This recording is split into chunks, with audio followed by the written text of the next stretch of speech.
As you can see, our virtual Sunday roundtable is assembled. We're joined by Democratic political analyst Marianne Marsh, Republican political analyst Rob Gray. Thanks for joining us, guys. This is our Brady Bunch look. Huh? This is our new world. Zoom. Yeah, Zoom, right? It's a different Easter for all of us, Yeah, but thanks right. for being here, Marianne and Rob. So Bernie Sanders is out officially, but the question remains, will he help Joe Biden bring in the much needed younger, more progressive voters, or do you think he's going to play Hamlet until it's too late? Let's start with you, Rob.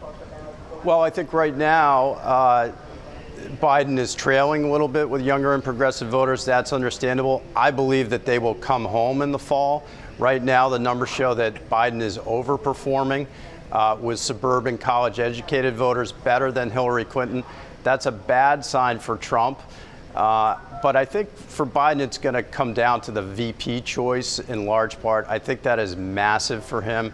I think people are very much starting to doubt Trump's abilities in this crisis. Voters are going over, but they're also not too sure about Biden. So I think that's going to be big for him. He's older. Can somebody come in and take the next step?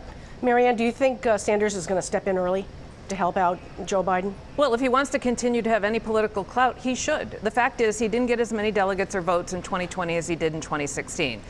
He basically got forced to get out of this sooner than he wanted to because Biden's moving down the path much more quickly. So he's now negotiating with him on some things in the platform. I don't think there will be a fight. Biden's going to pick a VP sooner than people think.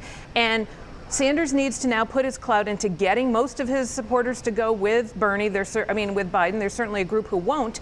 And then fight his fights in the Senate, hopefully with Biden in the White House and a Democratic Senate, if he wants to continue to be a player. He's not running for president again. This is his best chance. Forgive the curveball I'm about to throw here, but we've talked about this before. But it's Biden on one side and it's President Trump on the other side. Yeah. What's the need for presidential primaries given this pandemic? Why don't we just terminate them now and just move on? They're kind of happening on their own anyways. I mean, everyone thought like Sanders was going to win Alaska last night. He won Alaska. People are just accumulating delegates. But the fact is, we should all vote. And I think it's important to have a practice of voting during this pandemic because if we revisit this in November, you don't want to put that election off. Rob, thoughts? I mean, what's left, I think, will mostly be vote by mail, but you're right. I mean, it's already a done deal. We'll just go to the conventions. We know the nominees. Yeah. So I'd like to bring it now down to the state and the city. It's too early, and I'm going to use the word unfair perhaps for a report card, but as you watch Governor Baker and Mayor Walsh handle this crisis so far, setting up the DCU Center and the Boston Convention and Exposition Center for potential overflow of patients, urging stay-at-home orders early. They have been a half step ahead of the pandemic. Is that fair to say they've both been about a half step ahead? I think they started out slow, but they've made up for it once they got into it. And I think that's been borne out, given that we are still one of the hot spots. Time is your enemy. That said, I think Marty Walsh has been consistently more aggressive than Baker, and whether it's by design or default, I don't know. But they've had some differences on masks and closing schools and construction. And Boston has a curfew, the rest of the state doesn't. So that might be by design, but they've certainly made up for lost time in being much more aggressive and making sure we're prepared for the surge that's coming.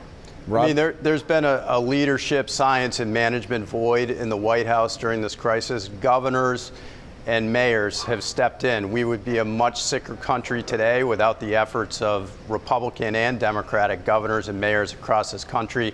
I think Marty Walsh and Charlie Baker are no exception. We're lucky to have them. That being said, the Holyoke Soldiers Home is turning into a mega crisis for the governor.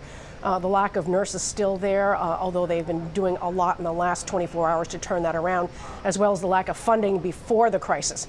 Right now, Attorney General Maura Healey and the U.S. Attorney Andrew Lelling are launching an investigation. How bad is this politically for Baker, Rob? Well, I mean, remember, Charlie Baker is not on the ballot this fall.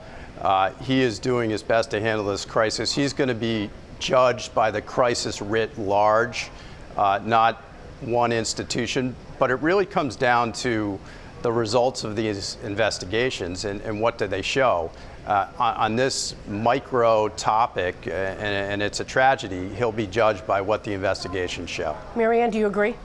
Well, this is but one of many reckonings I think we're going to have when this is all over. It is a bit reminiscent of the Registry of Motor Vehicles scandal, where it wasn't revealed till there were a series of tragic accident where a number of people died. 35 veterans have died at the Soldiers' Home. And then it turned out some people knew, some people didn't, some people acted, other people didn't know, and that came out in an investigation. There are 3 investigations, and there will be the truth, and we'll find out.